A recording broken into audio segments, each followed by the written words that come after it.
Happy evening friends.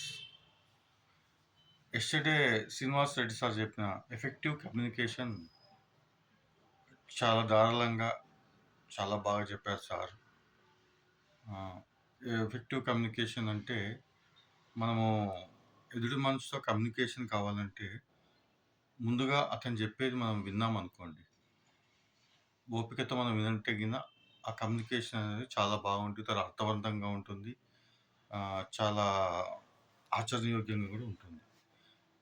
Sir చెప్పిన effective కమ్యూనికేషన్‌లో 4 types ఉంటాయండి. వర్బల్ కమ్యూనికేషన్ అంటే గిన మనం ఏదైతే మనము ఆహ్, మాటల ద్వారా చెప్తామో అది మాటల ద్వారా చెప్పే స్పోకెన్ ఇంగ్లీష్ కానీ ఇవన్నీ గాని మనం ఇది వర్బల్ విషయం. నాన్ వర్బల్ అంటే గిన మన బాడీ లాంగ్వేజ్.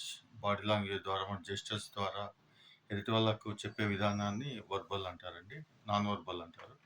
అలాగే విటనబుల్ కమ్యూనికేషన్ అంటే జస్ట్ వాట్సాప్ చాటింగ్ గానీ, ఈమెయిల్స్ గానీ, దాన్ని నిజంగా విజువలైజేషన్ కమ్యూనికేషన్ మీన్స్ మనము ఏమైనా ఇమేజెస్ చూపియడం ద్వారా గానీ, లేదా మనము చాటింగ్ చేయడం వల్ల మన చాట్స్‌లో మనము బొమ్మలు గీసి చూపియడం ద్వారా గానీ, దాన్ని విజువలైజేషన్